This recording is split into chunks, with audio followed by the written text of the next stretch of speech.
It is a beauteous evening, calm and free, by William Wordsworth. Structure, summary, analysis. Hello and welcome to the discourse. It is a beauteous evening, calm and free, is a sonnet by William Wordsworth, the 19th poem in the section Miscellaneous Sonnets, published in the collection Poems in Two Volumes in 1807. Wordsworth wrote the sonnet in 1802. William Wordsworth visited France in 1791, where he met Annette Vallon and fell in love with her. Together, they had a child named Carolina Vallon. Because of the uneasy relationship between France and Britain, Wordsworth had to return and then he married Mary Hutchinson. In 1802, he revisited France with Mary Hutchinson and his sister Dorothy Williams to meet Annette and Carolina. Carolina was 9 years old then. It was the first time Wordsworth saw his daughter. Wordsworth was strolling with his daughter when he thought of this sonnet. The poem expresses his deep love for the child in significant spiritual terms. Structure of It is a beauteous evening, calm and free. It is a beauteous evening, calm and free is a sonnet with 14 lines written in iambic pentameter with unstressed, stressed syllable pairs. There are variations in the first foot of lines 3 and 6 is crotchy. Stressed, unstressed. These lines are divided into two stanzas. The first is an octave with 8 lines and the second stanza is a sestet with 6 lines. The transition from octave to sestet brings a thematic shift or volta. In the beginning of the octave, the speaker celebrates the majestic and mesmerizing natural beauty around him that appears divine and spiritually enthralling to him. In line 6, the speaker addresses someone untouched by the majesty of nature. In the sestet, the speaker suggests how children remain unaffected by the mesmerizing beauty of nature while any adult feels awe. He says that children are a part of the divinity and God is always with them. The speaker sees this child and perhaps children in general as more in tune with God and nature than the speaker is. The octave follows a rhyme scheme of ABBA, ABBA, and the sestet follows a rhyme scheme of CD, ED, EC.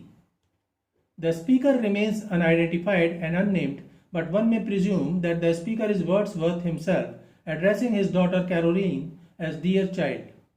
The poet used personification, simile, alliteration, allusion, assonance, enjambment, paradox, and caesura in the poem. Summary of It is a beauteous evening, calm and free. Octave, first quatrain, lines 1 to 4. It is a beauteous evening, calm and free. The holy time is quiet as a nun. Breathless with adoration, the broad sun is sinking down in its tranquility. The speaker begins by describing a calm, beautiful evening. The speaker observes the sunset from a beach along the sea. He describes that the sun is setting peacefully as the sky hangs over the sea. Though described as calm and free, the description suggests a certain tension.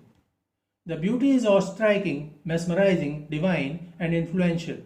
In the second line, the poet uses simile, comparing the period like a nun breathless with adoration. The speaker describes the moment as a holy time and the atmosphere as a woman worshipping so intensely that she is breathless and perfectly calm. The personification of holy time suggests that the speaker himself is awestruck by the beauty and peace of the atmosphere in those moments. In lines 2 and 3, the poet used enjambment, continuation of a sentence across a line break. Octave, second quatrain, lines 5 to 8. The gentleness of heaven broods over the sea. Listen, the mighty being is awake, and doth with his eternal motion make a sound like thunder everlastingly. The speaker mentions that the gentleness of heaven spreads all around, covering the sea. The whole atmosphere, the world, as far as he could see, appears divine to him during the holy time. In the sixth line, the speaker addresses someone who turns out to be a young girl.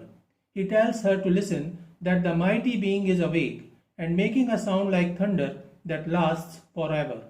The child is walking beside him on the beach, and she is also observing the same divine atmosphere and the mesmerizing scene. However, he notices that she is not as awestruck and dumbfounded and mesmerized as he finds himself. The child could not understand what he meant when he addressed her to listen to the mighty being. The mighty being could be the Christian God or the personification of nature itself. Reference to the eternal motion shows immortality. Nature will survive where man does not. Sestet, lines 9 to 14. Dear child, that walkest with me here, if thou appear untouched by solemn thought, thy nature is not therefore less divine.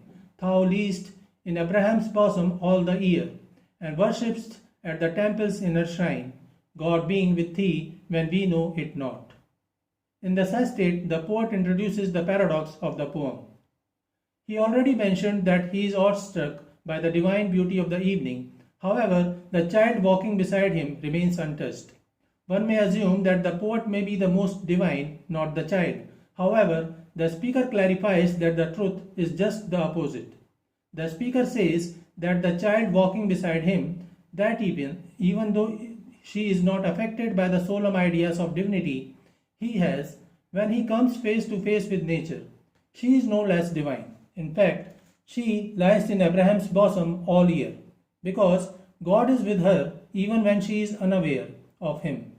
She is closest to nature and the divine, not the speaker, because she is a part of nature or the divine, and thus she is not awestruck. It is so normal for her, while it is not the case with the adult speaker. The poet suggests a constant connection between children and the natural world, between children and the divine, that Wordsworth believed adults lose as they grow older. So this is it for today. We will continue to discuss the history of English literature. Please stay connected with the discourse. Thanks and regards.